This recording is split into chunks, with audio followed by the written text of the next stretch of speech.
नमस्कार विद्यार्थी मित्रांनो, गणेश सर ऑफिशियल या आपल्या यूट्यूब चॅनलवर तुम्हा सर्वांचं पुन्हा एकदा मनापासून स्वागत आहे। विद्यार्थी मित्रांनो, आगामी बॉम्बे हायकोर्ट परीक्षेसाठी आपण कम्प्युटरच्या लेक्चरची एक सिरीज चालू केली आहे। प्रामुख्याने त्यामध्ये आपण काय करतोय, सध्या फक्त जे आत्तापर्यंतचे पेपर झाले आहेत PYQ सगळे बघतोय। 2020 चा पेपर ऑलरेडी आपण डिस्कस केला आहे यूट्यूब चॅनलमध्ये। यूट्यूब चॅनलवर तुम्ही गेलात की तुम्हाला तो पूर्ण व्हिडिओ दिसेल। त्याचबरोबर 2023 चा जो पेपर झालाय तो सुद्धा आपण व्यवस्थित डिस्कस केलेला आहे। आज आपण 2025 चा पेपर डिस्कस करणार आहोत। कोणतीही परीक्षा देण्या अगोदर नेमकं प्रश्नांचं स्वरूप काय असतं, PYQ हे आपल्याला बघावे लागतात। तर कम्प्युटरचे आता आपले महत्त्वाचं म्हणजे 3 पेपर जे आहेत आज काय होतील, व्यवस्थित डिस्कस करून होणार आहेत। उद्या किंवा परवा आपलं जे लेक्चर येणार आहे त्यामध्ये आपण GS चे प्रश्न कशा पद्धतीने आले होते, PYQ सर्व डिस्कस करणार आहोत। जर तुम्ही नवीन असाल तर सर्वांनी व्हिडिओला लाईक करा, आपल्या सर्व विद्यार्थी मित्रांपर्यंत शेअर करा आणि चॅनलला नक्की सर्वांनी सबस्क्राइब करा। अशाच पद्धतीचे खूप सारे व्हिडिओ येत राहणार आहेत, त्यामुळे तुम्हाला या व्हिडिओचा या चॅनलचा परीक्षेसाठी 100% फायदा होईल। क्लियर? चलो करूयात आपण आपल्या लेक्चरला सुरुवात। आजच्या लेक्चरमध्ये आपल्याला बघायचं आहे कम्प्युटर PYQ पार्ट 3, ज्यामध्ये प्रामुख्याने 2025 चा जो पेपर झाला होता या पेपरमध्ये कशा पद्धतीने प्रश्न आलेत ते सर्व डिस्कस करणार आहोत। आणि आजच आपलं टेलिग्राम चॅनल, व्हॉट्सअप ग्रुप जर तुम्ही जॉईन केला नसेल तो पण करून घ्या। सर्व 3ही पेपरचे मी PDF एक्सप्लेनेशन केलेले सर्व PDF त्यावर आज टाकणार आहे। क्लियर सर्वांना? तर सर्वांनी एकदा व्हिडिओला लाईक करा, चॅनलला सबस्क्राइब करा, आपल्या सर्व विद्यार्थी मित्रांपर्यंत शेअर करा। व्हॉट्सअप ग्रुप त्याच पद्धतीने टेलिग्राम चॅनल लिंक मी डिस्क्रिप्शनमध्ये दिलेली आहे, तुम्ही जॉईन करू शकता, जिथं तुम्हाला PDF मिळणार आहेत। चलो आपण करूयात आपल्या लेक्चरला सुरुवात। पहिला प्रश्न आहे, a hybrid computer is the one having combined properties of. Hybrid कम्प्युटरची तुम्हाला थोडक्यात काय विचारलंय, या ठिकाणी डेफिनेशन विचारलेली। हायब्रिड कम्प्युटर म्हणजे काय, हायब्रिड कम्प्युटरमध्ये कोणत्या दोन कम्प्युटरचं कॉम्बिनेशन असतं, हा आपला सिंपल प्रश्न आहे। पहिला ऑप्शन काय दिलाय, micro and mini computers, mini and super computers, main frame and super computers, analogue and digital computers. जर तुम्ही कम्प्युटर त्याच्या आपल्याला जर टाईप बघायचे असतील तर महत्त्वाचे 3 त्याच्या कामानुसार आपल्याला काय करता येतात, 3 कॅटेगरी करता येतात। सर्वात पहिल्यांदा आपण बघूया कम्प्युटर। लक्षामध्ये संगणकाचे प्रकार, संगणकाचे प्रकार हे 3 पद्धतीने पडतात बरं का। एक आहे त्याच्या साईज नुसार, आपण काय म्हणणार, साईज त्याच्या आकारानुसार, आकारानुसार। दुसरं आहे महत्त्वाचं लक्षात ठेवा की नेमकं डेटा हँडलिंग नुसार, डेटा कसा हाताळला जातो, काय डेटा हँडलिंग नुसार।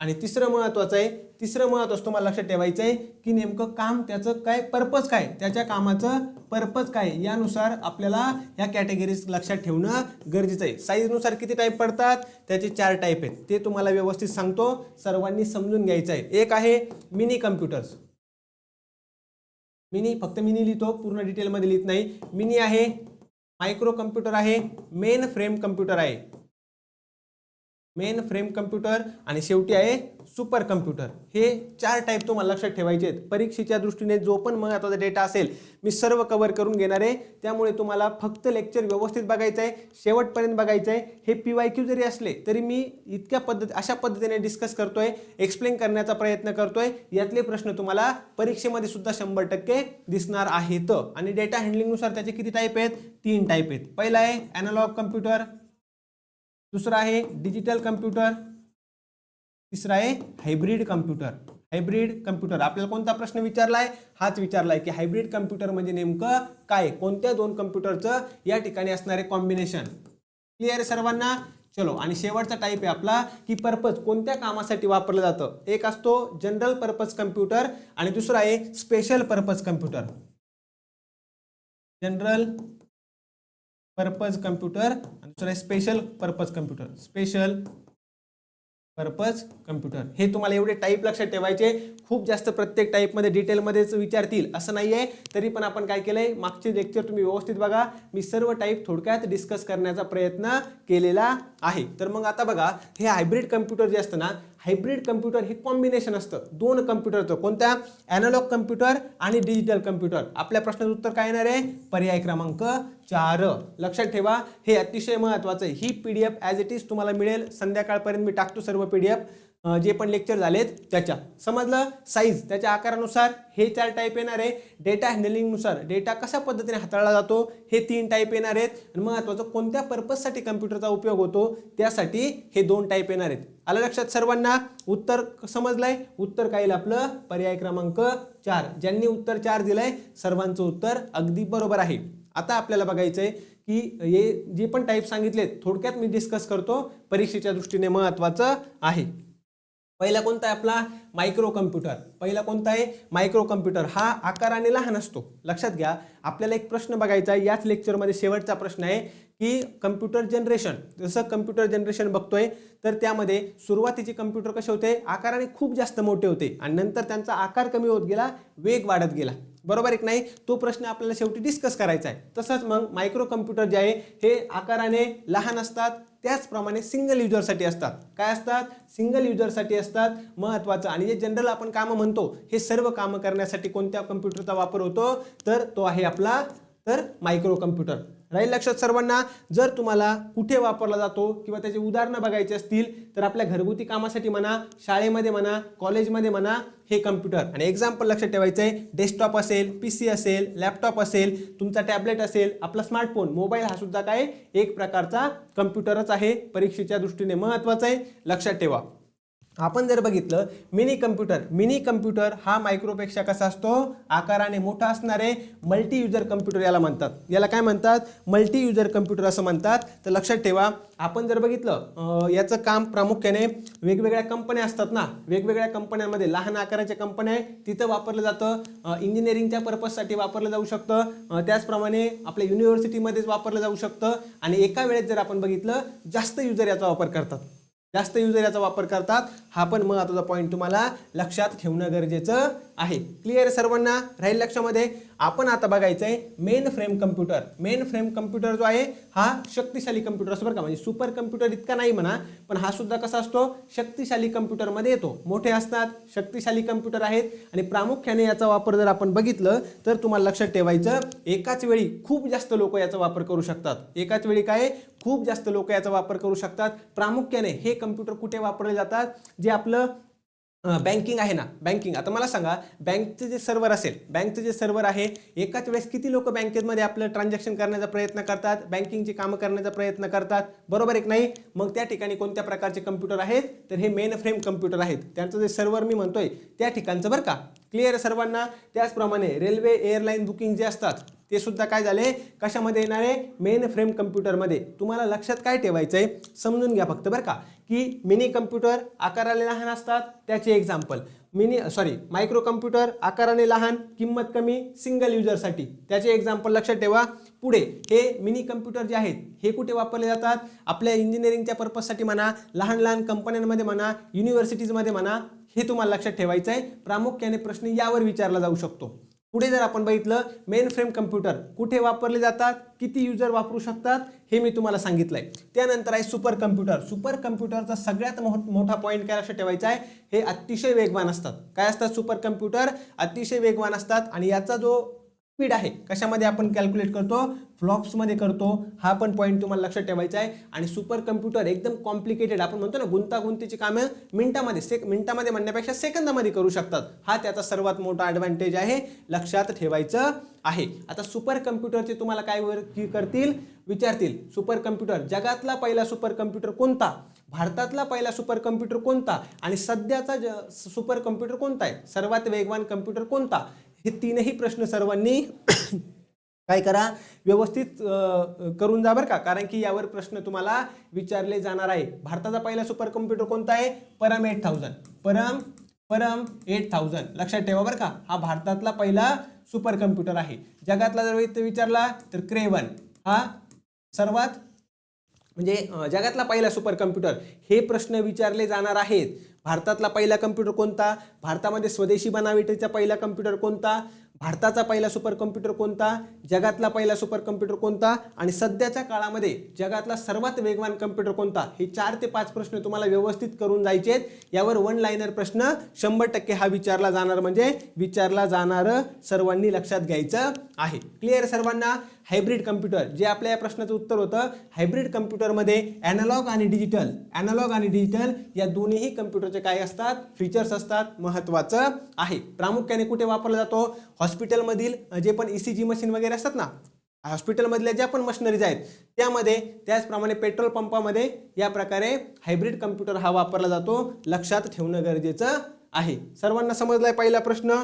चलो दुसऱ्या प्रश्नाकडे जाऊयात आपण. फादर ऑफ मॉडर्न कम्प्युटर, तर Charles Babbage, Alan Turing, Ted Hoff की नन ऑफ द अबोव. हा प्रश्न थोडासा कॉम्प्लिकेटेड वाटू शकतो बरं का.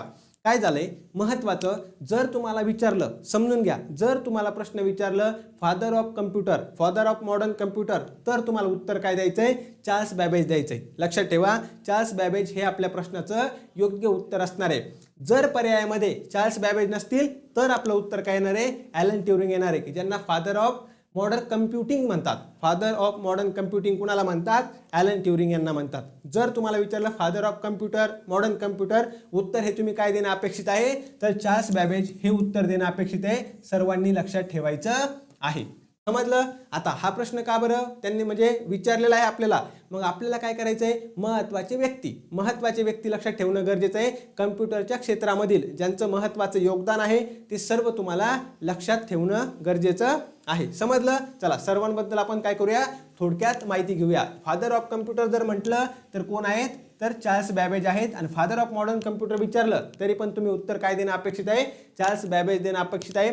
जर पर्यायामध्ये चार्ल्स बॅबेज नसतील आणि ॲलन ट्युरिंग असतील तर मग तुम्ही हे उत्तर देऊ शकता. ॲलन ट्युरिंग यांना आपण काय म्हणतो, फादर ऑफ मॉडर्न कम्प्युटिंग असं म्हणतो. लक्षात ठेवायचं आहे. ज्यांनी काय तयार केलं होतं, तर चार्ल्स बॅबेज यांनी ॲनालिटिकल इंजिन तयार केलं होतं बरं का, किंवा डिफरन्स इंजिन तयार केलं होतं.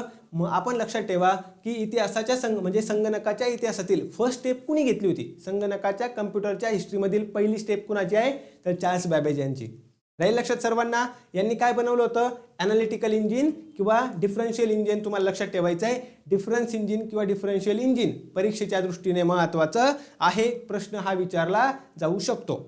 समजतंय सर्वांना, क्लिअर एकदम. पुढे आता ॲलन ट्युरिंग यांच्याबद्दल लक्षात ठेवा. यांनी ट्युरिंग मशीनची कन्सेप्ट आणली होती. कोणती, ट्युरिंग मशीनची कन्सेप्ट. मी कोणत्याही प्रश्नामध्ये खूप जास्त डीपमध्ये जाणार नाही, की जे प्रश्न तुम्हाला विचारू शकत नाहीत. असं आपल्याला एकदम डीपमध्ये जायचंय का, नाही जायचंय बरं का. हे तुम्हाला काय करणं गरजेचं आहे, लक्षात ठेवणं गरजेचं आहे. आता हे डिफरन्शियल इंजिन जे आहे याचे पण वेगवेगळे काय होते, पार्ट होते. प्रत्येक पार्टचं वेगवेगळं काम होतं, पण ते आपल्याला इतकं डीपमध्ये विचारलं जाणार नाही, म्हणून ते मी आता काही सांगत नाही. क्लिअर सर्वांना. चलो त्यानंतर हा एवढं यांच्याबद्दल लक्षात ठेवा. टेड हॉफ यांच्याबद्दल काय लक्षात ठेवायचं आहे, मायक्रो प्रोसेसरचा शोध कोणी लावला होता, तर टेड हॉफ यांनी. हा प्रश्न विचारला जाऊ शकतो. मायक्रो प्रोसेसरचा शोध लावणारे व्यक्ती कोण आहेत, तर ते आहेत टेड हॉफ. आणि जगातला पहिला मायक्रो प्रोसेसर कोणता, इंटेल 4004. हे सुद्धा परीक्षेच्या दृष्टीने काय होतं, महत्त्वाचं ठरतंय. राहील लक्षात सर्वांना. हे कारचे प्रश्न विचारलेत. आता पुढचा प्रश्न थोडासा युनिक प्रश्न विचारायचा असेल तर विचारतील. पहिला मायक्रो प्रोसेसर कोणता, इंटेल 4004. हा कुणी शोधला होता, किंवा मायक्रो प्रोसेसरचे जनक कोण आहेत, मायक्रो प्रोसेसरचा शोध कुणी लावलाय, टेड हॉफ. हे उत्तर तुम्ही देणं अपेक्षित आहे. सर्वांना समजतंय, प्रॉपर लक्षात येतंय, क्लिअर आहे.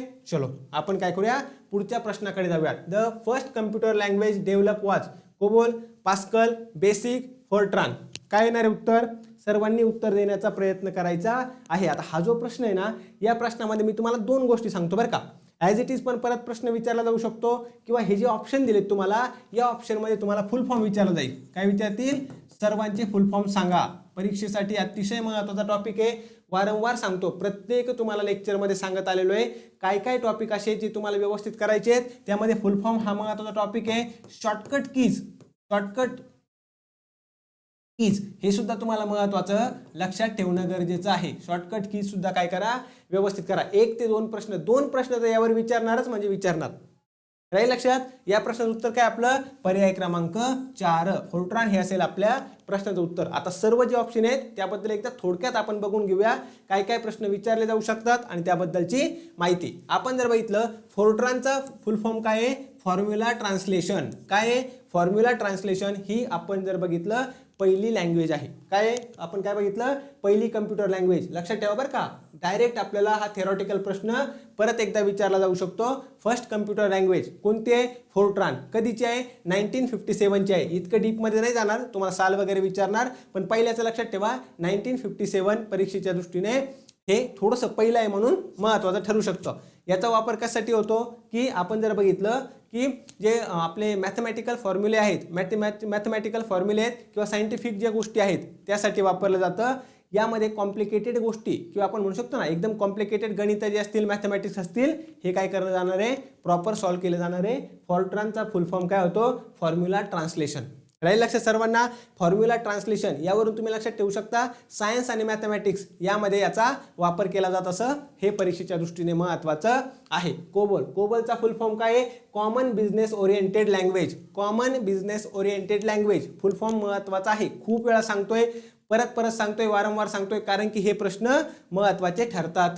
काय, कॉमन बिझनेस ओरिएंटेड लँग्वेज. आपण जर बघितलं कॉमन बिझनेस म्हणलं की व्यवसाय, बिझनेसच्या क्षेत्रामध्ये काय केलं जाणार आहे, याचा वापर केला जाणार आहे आणि मोठ्या प्रमाणात डेटा प्रोसेसिंगमध्ये याचा वापर केला जातो. सिंपल पॉईंट आहे. पुढे पास्कल, हे कुणाच्या नावावरून आलेली आहे, ब्लेज पास्कल यांच्या बरं का. यांनी एक आपलं कॅल्क्युलेशन करण्यासाठी पास्कलाइन नावाचं एक यंत्र बनवलं होतं.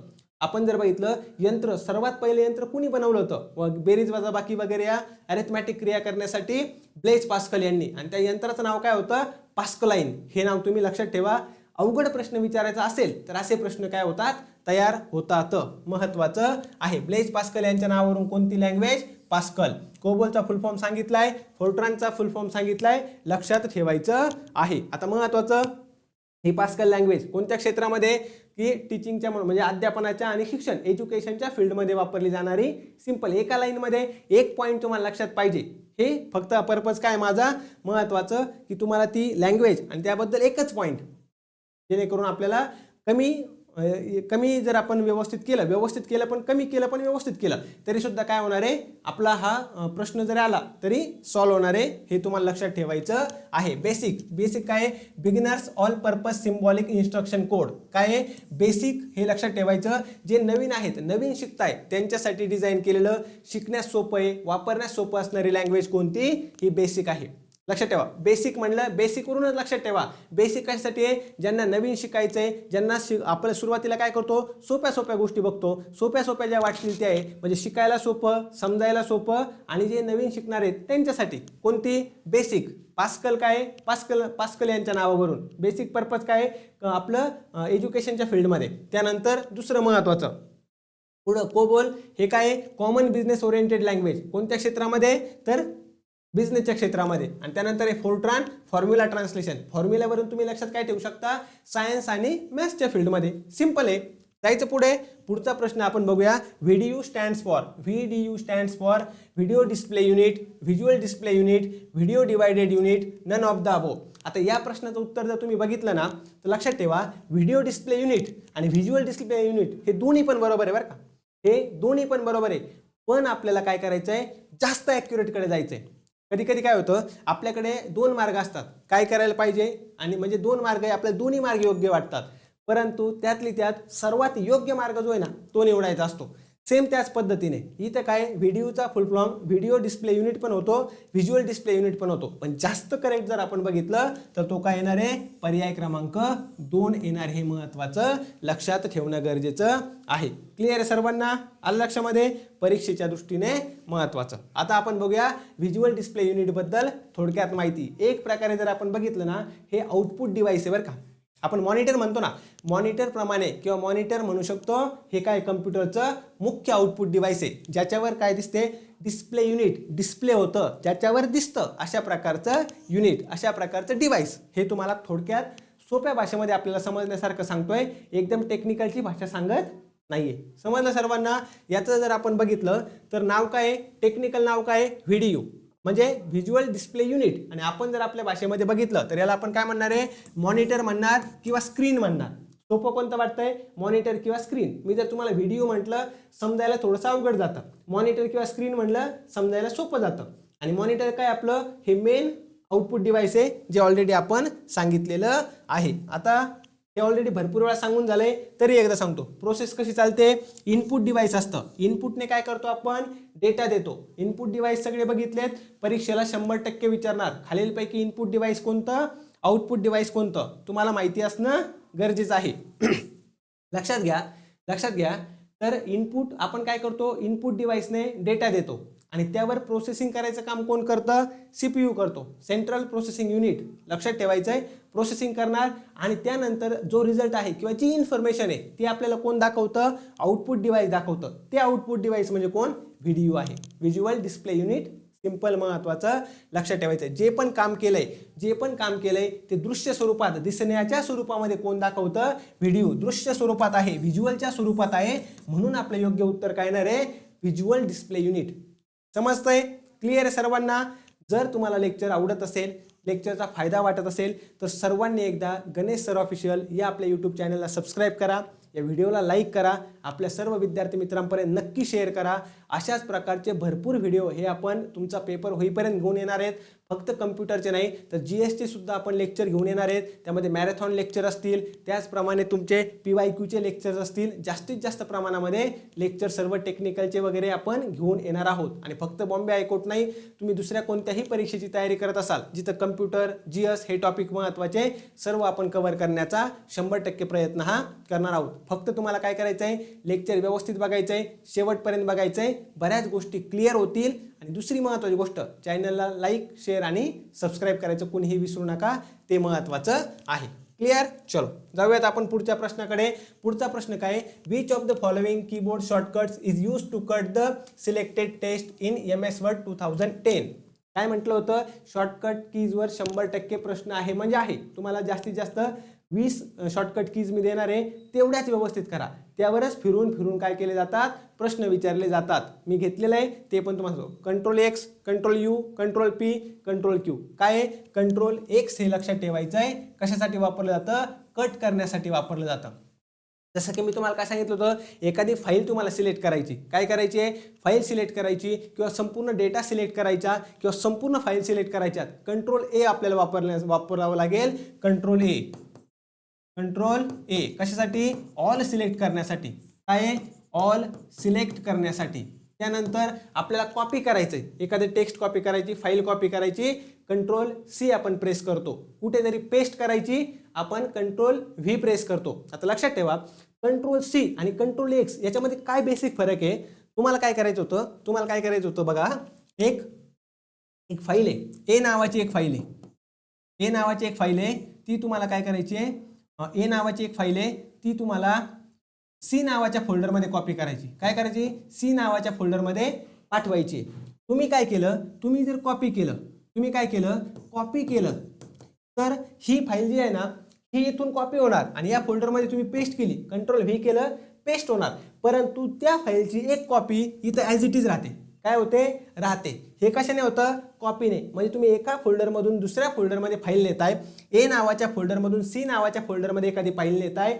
कॉपी पेस्ट जर केलं तर A मध्ये पण ती फाईल राहणार, C मध्ये पण राहणार. आता काय झालं? हीच तुम्हाला A नावाच्या फोल्डरमधली एक फाईल होती, तुम्ही काय केलं?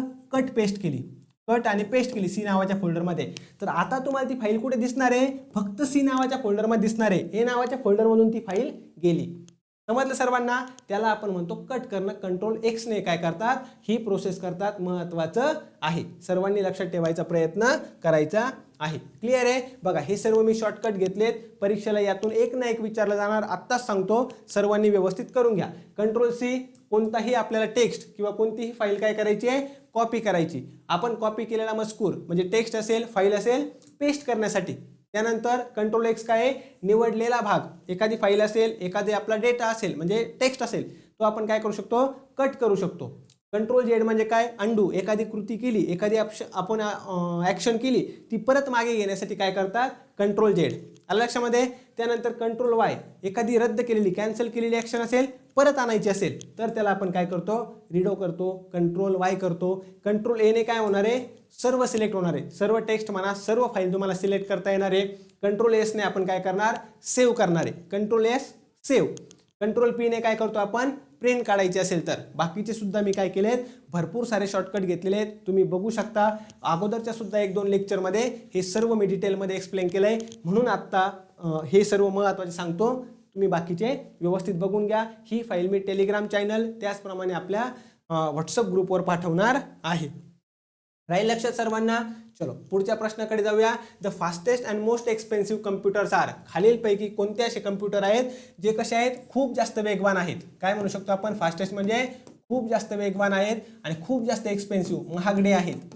काय येणार आहे उत्तर, super computers, quantum computers, main frame computers, micro computers. आता मी या सर्व कम्प्युटरबद्दल आपण परत डिटेलमध्ये बघणार नाही, पहिल्याच प्रश्नामध्ये मी तुम्हाला हे व्यवस्थित सांगितलंय. या प्रश्नाचं उत्तर काय आहे, सुपर कम्प्युटर्स. या प्रश्नाचं उत्तर काय येणार आहे, सुपर कम्प्युटर्स. बरेच जणांना वाटेल क्वांटम कम्प्युटर्स, परंतु आत्ता जर बघितलं ना, सध्याच्या काळामध्ये कोण आहेत, सुपर कम्प्युटर आहेत. क्वांटम कम्प्युटर हे भविष्यातले आहेत. काय, भविष्यातले. त्यामुळे आपल्या प्रश्नाचं उत्तर काय यायला हवं होतं, सुपर कम्प्युटर अतिशय महत्त्वाचं आहेत. बघा सुपर कम्प्युटर बद्दल काय काय अभ्यास करायचा आहे ते सांगतो. जगातील पहिला, भारतातील पहिला, क्लिअर आहे. त्यानंतर सध्या सर्वात वेगवान कम्प्युटर कोणता आहे, आणि महत्त्वाचं म्हणजे कोणत्या देशाचे कोणते सुपर कम्प्युटर आहे, कोणत्या देशाचा कोणता आहे. हे 4 प्रश्नाचे उत्तर तुम्ही काय करायचे, मला कमेंट बॉक्समध्ये सांगा. पुढच्या एखाद्या लेक्चरमध्ये मी ही सर्व तुम्हाला जी फॅक्च्युअल डेटा आहे ना, ही माहिती देऊन टाकेल बरं का, ही माहिती देऊन टाकेल. सध्या तुम्ही हे कमेंट बॉक्समध्ये सांगा, पुढच्या लेक्चरमध्ये सांगेल. हा सुद्धा प्रश्न तुम्हाला विचारला जाण्याची शक्यता आहे. फॅक्च्युअल जे डेटा आहे तो व्यवस्थित करणं गरजेचं आहे. चलो आता सुपर कम्प्युटर आणि क्वांटम कम्प्युटर यामध्ये काय फरक आहे. सर्वात पहिल्यांदा सध्याचे सर्वात वेगवान आणि सर्वात शक्तिशाली, सर्वात पॉवरफुल कम्प्युटर्स आणि सर्वात फास्टेस्ट कम्प्युटर्स कोणते आहेत, सुपर कम्प्युटर आहे. यांचा वेग आपण कशामध्ये मोजला जातो, तर फ्लॉप्समध्ये मोजतात बरं का. आणि हे काय, कोणत्या पद्धतीवर, कोणत्या मेकॅनिझमवर काम करतात, पॅरलल प्रोसेसिंग म्हणजे काय, हजारो प्रोसेसर जे आहेत हे एकाच वेळी कार्य करतात. ही यांची मेथडॉलॉजी आपण म्हणू शकतो, कार्य करण्याची पद्धत आहे. आणि प्रामुख्याने कुठे वापरले जातात, हवामानाचा अंदाज लावायचा असेल किंवा आपल्या ज्या अवकाश संशोधन संस्था आहेत, इस्रो म्हणा, नासा म्हणा, या ठिकाणी काय केलं जातं, हे सुपर कम्प्युटर्स वापरले जातात. आपलं जे हवामान विभाग असेल त्या ठिकाणी कोणते वापरले जातात, हे सुपर कम्प्युटर वापरले जातात. त्याचप्रमाणे ॲटॉमिक रिसर्च असेल, ॲटॉमिक क्षेत्र जे असेल नाही का, अणुरचना, ऊर्जा संरक्षण क्षेत्र प्रॉपर यामध्ये काय केले जातात, ह्या सुपर कम्प्युटरचा वापर होतो. परीक्षेच्या दृष्टीने महत्त्वाचं आहे, तुम्हाला लक्षात ठेवणं गरजेचं आहे. कोणतं, परम हा भारताचा पहिला होता. ऐरावत जर आपण बघितलं, सध्याचा भारताचा वेगवान कम्प्युटर आहे. अमेरिकेचा फ्रंटियर आहे. जपानचा कोणता आहे ते तुम्हाला कमेंट बॉक्समध्ये सांगायचं आहे. जर आपण बघितलं क्वांटम कम्प्युटर हे भविष्यातलं सर्वात आपण म्हणू शकतो ॲडव्हान्स टेक्नॉलॉजी जर कोणती असणार आहे भविष्यातली सर्वात, तर ती आहे क्वांटम कम्प्युटर्स. आलं लक्षामध्ये, हे महत्त्वाचं. म्हणजे सुपर कम्प्युटरला जी कामं करायला खूप जास्त वेळ लागणार ना, लक्षात ठेवा. आपण सध्या काय म्हणतो, सुपर कम्प्युटर खूप जास्त फास्ट, खूप जास्त काय करतात, शक्तिशाली आहेत. परंतु या सुपर कम्प्युटरला कामं करायला जितका वेळ लागणार ना एखादं काम, त्याच्या खूप कमी वेळेमध्ये आपण म्हणू शकतो सुपर कम्प्युटर काही दिवसामध्ये जे काम करू शकतात, हे क्वांटम कम्प्युटर्स हे मिनिटामध्ये, सेकंदामध्ये करून टाकणार आहे. म्हणजे सुपर कम्प्युटरपेक्षा खूप जास्त फास्ट, खूप जास्त पॉवरफुल कोण असणार आहे, हे क्वांटम कम्प्युटर्स तुम्हाला लक्षात ठेवायचं आहे. आणि सध्या याचं आपण म्हणू शकतो डेव्हलपमेंटच्या स्टेजवर आहेत बरं का. सध्या हे आहेत का, नाही, डेव्हलपमेंटच्या स्टेजवर आहेत. परीक्षेच्या दृष्टीने इतकंच पॉईंट तुम्हाला काय करायचं आहे, लक्षात ठेवायचं आहे. समजलं. चलो आपण काय करूया, पुढचा प्रश्न बघूयात. पुढचा प्रश्न आहे, which language is use for artificial intelligence. Which language is use for artificial intelligence, यापैकी कोणते, फोर्ट्रान, कोबोल, C++, प्रोलॉग. काय येणार या प्रश्नाचं उत्तर सांगा. तुम्ही देखील उत्तर देण्याचा प्रयत्न करत चला बरं का. सर्वांनी उत्तर देण्याचा प्रयत्न करायचा आहे, जेणेकरून आपली रिव्हिजन पण होणार आहे. एखादा प्रश्न चुकला तरी मी एक्सप्लेन करताना तुम्हाला जास्त टाईमसाठी ते लक्षात राहणार आहे. काय येईल आपल्या या प्रश्नाचं उत्तर, पटपट सर्वांनी सांगा. या प्रश्नाचं उत्तर आहे प्रोलॉग. ऑलरेडी आपण वरच्या ज्या 2 लँग्वेज आहेत त्यांच्याविषयी डिटेलमध्ये बघितलंय. फोर्ट्रान, कोबोल यांच्याविषयी आपण बघितलंय. आता आपल्याला बघायचं आहे प्रोलॉग विषयी. कशाविषयी, प्रोलॉग. लक्षात घ्या, महत्त्वाचं, ही जी लँग्वेज आहे ही याचा फुल फॉर्म काय आहे, programming in logic. Programming in logic. तुम्हाला मी ऑलरेडी फोर्ट्रानचा फॉर्म्युला काय सांगितला होता, फॉर्म्युला ट्रान्सलेशन. ही सगळ्यात पहिली हाय लेवल लँग्वेज होती बरं का. कोणती, फोर्ट्रान. ऑलरेडी एक्सप्लेन केलंय तरी सांगतो, फोर्ट्रान फॉर्म्युला ट्रान्सलेशन. फॉर्म्युला ट्रान्सलेशनवरून काय लक्षात ठेवायचं होतं, सायंटिफिक आणि मॅथमॅटिकल गोष्टीमध्ये काय केलं जाणार आहे, प्रामुख्याने हे वापरलं जाणार आहे. सायंटिफिक कॅल्क्युलेशन असतील, अरिथमॅटिक कॅल्क्युलेशन असतील, त्यासाठी कोणती लँग्वेज आहे, फॉर्म्युला ट्रान्सलेशन. त्यानंतर काय सांगितलं होतं, COBOL, common business oriental language. Common business oriented language कोणती, कोबोल. प्रामुख्याने कशामध्ये वापरणार आहे, बिझनेसच्या क्षेत्रामध्ये वापरणार आहे, महत्त्वाचं आहे. म्हणजे बँकिंगच्या वगैरे किंवा बिझनेसचं कोणतं क्षेत्र असेल त्यामध्ये कोबोल वापरली जाणार. पुढे C++, जे महत्त्वाचे आपण बघितलं ना, जनरल पर्पज किंवा त्याचप्रमाणे सिस्टीम सॉफ्टवेअर, गेम्स वगैरे, यामध्ये कोणती लँग्वेज वापरली जाते, C++ वापरली जाते, महत्त्वाचं आहे. लक्षात ठेवा बरं का, गेम्स असतील, जनरल पर्पज असेल, सिस्टम सॉफ्टवेअर असेल, C++ वापरली जाते. आणि महत्त्वाचं, प्रोलॉगचा अर्थ काय होतो, प्रोग्रामिंग इन लॉजिक. काय, प्रोग्रामिंग इन लॉजिक. आता महत्त्वाचं लक्षात ठेवा की हे काम कसं करणार आहे, आपल्याला एखादं लॉजिक लावायचं आहे, माणसाप्रमाणे विचार करणारं आपल्याला लॉजिक लावायचं आहे. कम्प्युटर काय करणार आहे, तुम्ही 4+5 दिलं 9 करून टाकणार आहे. माणसासारखं विचार करणं, माणसासारखं लॉजिक लावणं, यासाठी कोणती लँग्वेज आहे, प्रोलॉग.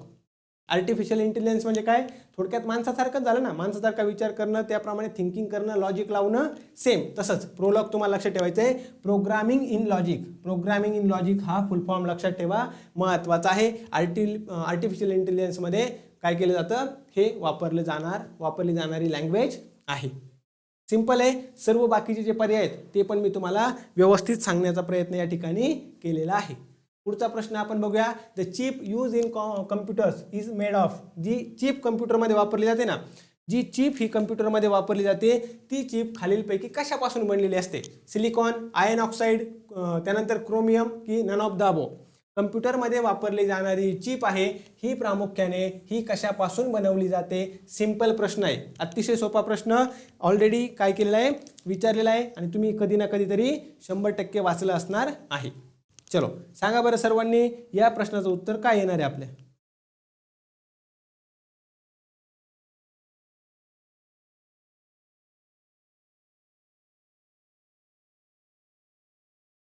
काय येणार उत्तर, पर्याय क्रमांक 1 सिलिकॉन. उत्तर ज्यांनी दिलंय सर्वांचं बरोबर आहे. क्लिअर आहे. बघा, कम्प्युटर चिपचा मुख्य घटक किंवा कशापासून बनवली जाते, सिलिकॉन पासून बनवली जाते. वापर मुख्य कशामध्ये होतो, आयसीज मध्ये बरं का. आयसीज कम्प्युटर चिप्स आपण ज्याला म्हणतो ते. हे यांचा गुणधर्म काय, हे सेमी कंडक्टर्स आहेत. म्हणजे फुल आपण कंडक्टर पण नाही म्हणू शकत आणि आपण इन्सुलेटर म्हणजे सुवाहक पण नाही म्हणू शकत, दुर्वाहक पण नाही म्हणू शकत. यांना काय म्हणणार, सेमी कंडक्टर असं म्हणतात, अर्धवाहक असं म्हणतात. लक्षात ठेवा. याचा प्रामुख्याने उपयोग काय होतो, ट्रान्झिस्टर्स बनवण्यासाठी उपयुक्त आहे. तुम्ही डीपमध्ये जाण्याची आवश्यकता नाही आहे, आपल्याला फक्त लक्षात ठेवायचा पॉईंट काय आहे की सिलिकॉन, कम्प्युटर चिपचा मुख्य घटक कोणता आहे, सिलिकॉन आहे. राहील लक्षात सर्वांना. महत्त्वाचं इतकाच प्रश्न आपल्याला विचारला जाण्याची शक्यता आहे. आयर्न ऑक्साईड जर आपण बघितलं ना, पूर्वीच्या काळामध्ये मॅग्नेटिक स्टोरेजसाठी याचा वापर केला जायचा. कशाचा, आयर्न ऑक्साईडचा. प्रश्न तुम्हाला सिलिकॉनवर विचारलाय, होऊ शकतं की तुम्हाला नेक्स्ट टाइम प्रश्न विचारतील पूर्वीच्या काळामध्ये मॅग्नेटिक स्टोरेजसाठी कशाचा वापर केला जायचा, आयर्न ऑक्साईड. आलं लक्षामध्ये. चिपमध्ये याचा वापर होतो का, नाही. फ्लॉपी डिस्क वगैरे आहेत ना, फ्लॉपी डिस्कमध्ये याचा वापर केला जायचा. समजलं सर्वांना. आयर्न ऑक्साईड, क्रोमियम आपल्या या कम्प्युटरशी रिलेटेड नाहीये, क्रोमियम कम्प्युटरशी रिलेटेड नाहीये, त्याबद्दलची माहिती बघण्याची सुद्धा काही आवश्यकता नाही. समजलं सर्वांना. क्लिअर होतंय ना, सर्व गोष्टी समजतायत का. जर समजत असेल तर कमेंट करत चला की समजतंय, सर्व क्लिअर आहे. चलो जायचं मग पुढच्या प्रश्नाकडे. पुढचा प्रश्न काय आहे, महत्वाचा, लक्षात ठेवायचा आहे. ULSI stands for. बघा, दुसरा प्रश्न विचारला या लेक्चरमध्ये, ज्याचा फुल फॉर्म विचारलाय. वारंवार का बरं सांगतोय, फुल फॉर्म विचारले जाणार, शॉर्टकट कीज विचारले जाणार, महत्त्वाचे एक्झाम्पल विचारले जाणार, ते सर्व कव्हर होणार आहे आपलं. आणि लवकरच आपण एक मॅरेथॉन लेक्चर घेऊन येणार आहे स्पेशल कम्प्युटरचं, 2-3 तासाचं बरं का, ज्यामध्ये खूप सारे प्रश्न मी डिस्कस करणार आहे. ते लेक्चर तुम्हाला परीक्षेच्या दृष्टीने महत्त्वाचं असणार आहे. आपला महत्त्वाचा उद्देश काय आहे, 10 प्रश्न जे विचारणार आहे ना, 10 पैकी 10 बरोबर आणायचे. 7-8 प्रश्न सर्वांचे बरोबर येणार आहे. इतकं सोप्या लेवलचा प्रश्न किंवा बेसिकवर विचारतात. 3-4 प्रश्न जे आहेत ना, त्यासाठी महत्त्वाचं आपल्याला तयारी करायची, प्रॉपर करायची. अवघड प्रश्न विचारला तरी सुद्धा आपला चुकता कामा नये, हा आपला महत्त्वाचा या ठिकाणी उद्देश असणार आहे.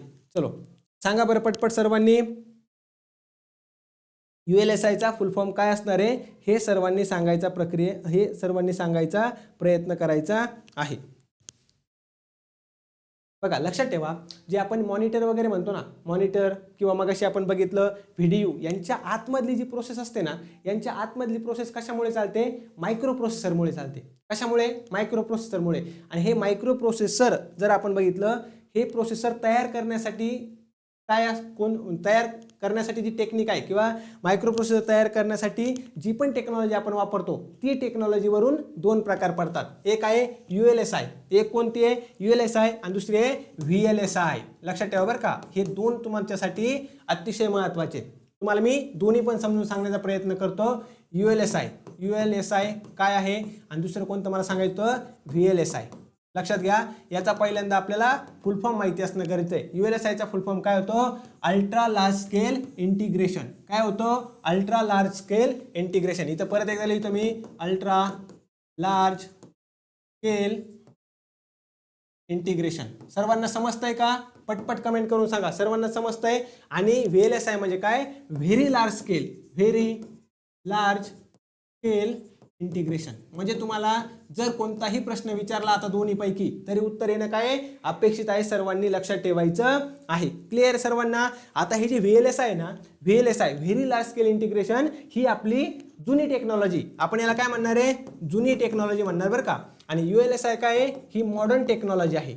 ही आपली कोणती आहे? Modern technology. तुम्हाला लक्षात काय ठेवायचं आहे? आता हे मायक्रो प्रोसेसर बद्दल आहे, मी तुम्हाला सांगितलं. एका छोट्या आपण जी चिप आहे, या एका चिपवर किती ट्रान्झिस्टर बसू शकतात, त्यावरून हे दोन प्रकार आहेत. एका छोट्या चिपवर किती ट्रान्झिस्टर बसू शकतात, त्यावरून पडलेले दोन प्रकार म्हणजे कोणते? ULSI आणि VLSI. VLSI काय आपण म्हणू शकतो? जुनी पद्धत आहे. याच्यावर एका वेळी हजारो ते लाखो ट्रान्झिस्टर्स बसू शकतात बरं का, हे लक्षात ठेवा. आणि महत्त्वाचं जर बघितलं, याचा आकार मोठा होता, आकार मोठा, आणि वेग कसा असणार आहे? वेग असणार आहे कमी.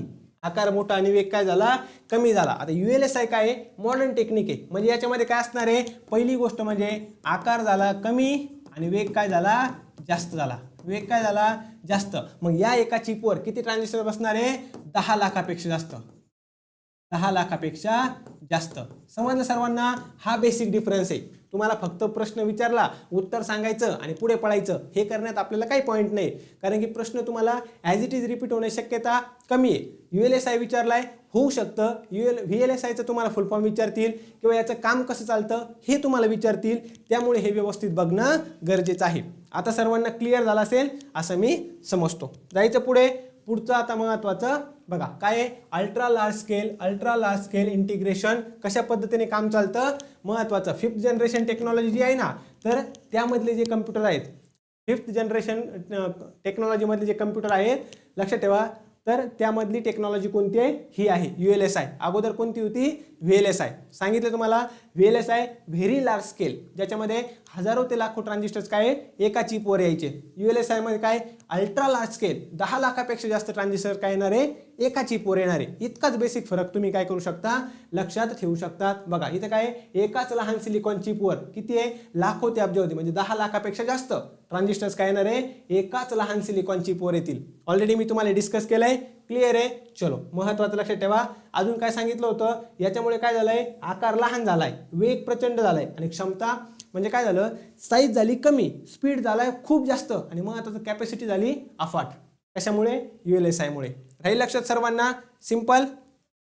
चलो, आता महत्त्वाचं काय हे ऑलरेडी मी तुम्हाला सांगितलेलं आहे. सर्वांना समजतंय ना? माझा उद्देश काय? एका लेक्चरमध्ये जितके पण आपण प्रश्न घेतोय ते सर्व टॉपिक तुमच्या कन्सेप्टच क्लिअर झाल्या पाहिजे, हा महत्त्वाचा उद्देश आहे. त्यामुळे सर्वांनी लेक्चर कृपया करून शेवटपर्यंत बघायचं आहे. आता पुढचा प्रश्न आहे, 3rd generation computers were base on VLSI, artificial intelligence, integrated circuits, vacuum tubes. हा प्रश्न परीक्षेच्या दृष्टीने खूप जास्त महत्त्वाचा आहे. याला आपण काय म्हणणार? संगणकाच्या पिढ्या. लक्षात ठेवा बरं का, मी हे घेतलेलं आहे. एकूण तुम्हाला जितक्या पण पिढी आहेत परीक्षेच्या दृष्टीने विचारणार, यामध्ये काय विचारणार आहे? कशावर आधारित होते, कोणती पिढी, कोणती जनरेशन कशावर आधारित होती, हाच प्रश्न सर्वात जास्त महत्त्वाचा आहे. तुम्हाला जोड्या जुळवाच्या फॉर्मॅटमध्ये विचारतील किंवा सलग डायरेक्ट वन लाईनर विचारतील. सांगा 3rd generation computers were base on, म्हणजे कशावर आधारित होते? 1st जनरेशन कशावर आधारित आहे? 2nd जनरेशन कशावर आधारित? 3rd जनरेशन कशावर आधारित? हे तुम्हाला माहिती असणं खूप जास्त गरजेचं आहे. आपण बघूया सगळे. मी या ठिकाणी बघा, सगळ्यात पहिली पिढी जी आहे फर्स्ट जनरेशन ही कशावर आधारित होती? Vacuum tubes. लक्षात ठेवायचं बरं का, परीक्षेच्या दृष्टीने महत्त्वाचं आहे. इकडे पण लिहून देतो फर्स्ट जनरेशन. फर्स्ट जनरेशन म्हणू आपण इथं कशावर? व्हॅक्यूम ट्यूब्सवर आधारित होती. बरोबर आहे.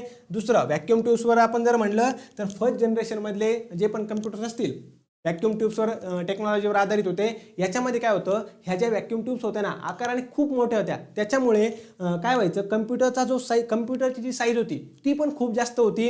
याचा वेग पण कमी होता आणि मोठ्या प्रमाणामध्ये हीट उष्णता निर्माण करायची बरं का, मोठ्या प्रमाणामध्ये उष्णता निर्माण करायचे. त्यानंतर दुसरं आहे ट्रान्झिस्टर्स. ट्रान्झिस्टरचा वापर जसा सुरू झालं काय, आकार कम्प्युटरचा कमी होत गेला आणि त्याचा वेग वाढत गेला. तुम्ही हे ऐकलं असेल ना की सुरुवातीचे कम्प्युटर हे एका मोठ्या मोठ्या रूम एवढाले असायचे. त्याला एक आपण जर त्याच्यामध्ये काहीतरी कमांड टाकली किंवा काही काम सांगितलं तर खूप जास्त वेळ लागायचा. हे फर्स्ट जनरेशन मधले झाले. खूप जास्त आकार मोठा कशामुळे? व्हॅक्यूम ट्यूब्समुळे असायचा. काम त्यांचा वेग कसा होता? कमी होता. सेकंड जनरेशन मध्ये काय आले? ट्रान्झिस्टर्स आले. आकार कमी होत गेला, वेग वाढत गेला. त्यानंतर तिसरं आहे थर्ड जनरेशन आहे इंटिग्रेटेड सर्किट. आणि आपल्याला मला असं वाटतंय हाच प्रश्न विचारलाय. काय आहे? थर्ड जनरेशन विचारलंय इंटिग्रेटेड सर्किट. बघा सेकंड जनरेशन मध्ये काय सांगितलं तुम्हाला? सेकंड जनरेशन मध्ये सांगितलेलं आहे आपल्याला काय, की या ठिकाणी ट्रान्झिस्टर्स. थर्ड जनरेशन मध्ये काय सांगितलंय? ICs, integrated circuit. आता इथं काय करतो? आयसी लिहितो. आता चौथी आणि पाचवी बघून घेऊया लगेच. फोर्थ जनरेशन मध्ये काय? VLSI. VLSI किंवा तुम्ही काय म्हणू शकता? Micro processor. लक्षात घ्या, जर तुम्हाला ऑप्शन मध्ये मायक्रो प्रोसेसर दिलं नसेल तर VLSI दिलं असेल बरं का. दोन्ही पैकी एक काहीतरी दिलंय, हे महत्त्वाचं लक्षात ठेवायचं आहे. आणि आत्ताच मी सांगितलं VLSI काय आहे, एका चिपवर काय खूप जास्त हजारो ट्रान्झिस्टर बसवले गेले, त्यामुळे वेग पण वाढलेला आहे, काम पण व्यवस्थित झालेलं आहे, हे लक्षात घेणं गरजेचं आहे. आणि पाचवी पिढी ही कशावर आधारित आहे? आर्टिफिशियल इंटेलिजन्स, कृत्रिम बुद्धिमत्ता. म्हणजे आपण म्हणू शकतो भविष्यातली टेक्नॉलॉजी. भविष्यातली टेक्नॉलॉजी कोणती आहे? Artificial intelligence. अतिशय महत्त्वाचं आहे. आणि या टेक्नॉलॉजीमध्ये कशावर आपण फोकस केलेला आहे? माणसाप्रमाणे संगणक काय करतील? विचार करतील. आपलं जसं लॉजिक आहे, आपली जशी थिंकिंग आहे, त्या पद्धतीने विचार कोण करणार? कम्प्युटर. हे तुम्हाला लक्षात ठेवणं गरजेचं आहे. फोर्थ जनरेशन काय सांगितलं? VLSI. इथं मायक्रो प्रोसेसर पण तुम्ही म्हणू शकता. शेवटचं कोणतं आहे? Fifth generation. फिफ्थ जनरेशन कशावर आधारित आहे? AI वर आधारित. सर्वांनी काय करायचंय? लक्षात ठेवायचं आहे. राहील लक्षात सर्वांना? इथपर्यंत क्लिअर आहे? चलो, तर 2025चे हे जे आपले 25 प्रश्न 10 प्रश्न आहेत ते सर्व काय केलेत? आपण व्यवस्थित बघितलेले आहेत. मला एकदा फक्त सर्वांनी सांगा, लेक्चर सर्वांना आवडलंय का? लेक्चर समजलंय का? महत्त्वाच्या कन्सेप्ट क्लिअर झाल्यात का? आणि तुम्हाला जर लेक्चर आवडलं असेल नक्की लाईक करा, आपल्या सर्व विद्यार्थी मित्रांपर्यंत नक्की शेअर करा. आणि गणेश सर ऑफिशियल या यूट्यूब चॅनलला सर्वांनी लाईक, शेअर आणि सबस्क्राईब करायचं आहे. त्याच पद्धतीने मी डिस्क्रिप्शनमध्ये टेलिग्राम चॅनलची लिंक आणि व्हॉट्सअप आपला जो ग्रुप आहे त्याची पण लिंक पाठवलेली आहे. त्यामध्ये तुम्ही काय करू शकता? आपले हे दोन्ही जॉईन करू शकता. आत्तापर्यंत झालेल्या PDF मी त्या ठिकाणी पाठवणार आहे. ज्यांना कम्प्युटरची स्पेशल बॅच जॉईन करायची असेल त्यांनी आपल्या नंबरवर कॉन्टॅक्ट करायचा आहे. नंबर तुम्हाला मी सांगतो, या नंबरवर कॉन्टॅक्ट करा. 9172988063 या नंबरवर तुम्ही काय करू शकता? कॉन्टॅक्ट करू शकता. आणि डिस्क्रिप्शनमध्ये जाऊन सर्वांनी नक्की WhatsApp group, Telegram channel join करा. लेक्चर आवडला असेल तर लाईक करा, आपल्या सर्व विद्यार्थी मित्रांपर्यंत शेअर करा आणि गणेश सर ऑफिशियल या यूट्यूब चॅनलला नक्की सबस्क्राईब करा. भेटूयात पुढच्या व्हिडिओमध्ये, ज्यामध्ये आपण GSचे आत्तापर्यंत कसे प्रश्न आलेत ते सर्व बघणार आहोत. खूप जास्त प्रमाणात लेक्चर येतील आपले. मॅरेथॉन लेक्चर आपण घेणार आहे. कम्प्युटर असेल, GS असेल, सर्व ज्या परीक्षा आहेत त्यासाठी लेक्चर, टेक्निकलचे लेक्चर म्हणा, GSचे लेक्चर म्हणा, घेण्याचा आपला प्रयत्न आहे. म्हणून सर्वांनी चॅनलला सबस्क्राईब करा, व्हिडिओला लाईक करा, आपल्या सर्व विद्यार्थी मित्रांपर्यंत शेअर करा. थँक्यू सो मच सर्वांना. बाय. भेटूयात लवकरच पुढच्या व्हिडिओमध्ये.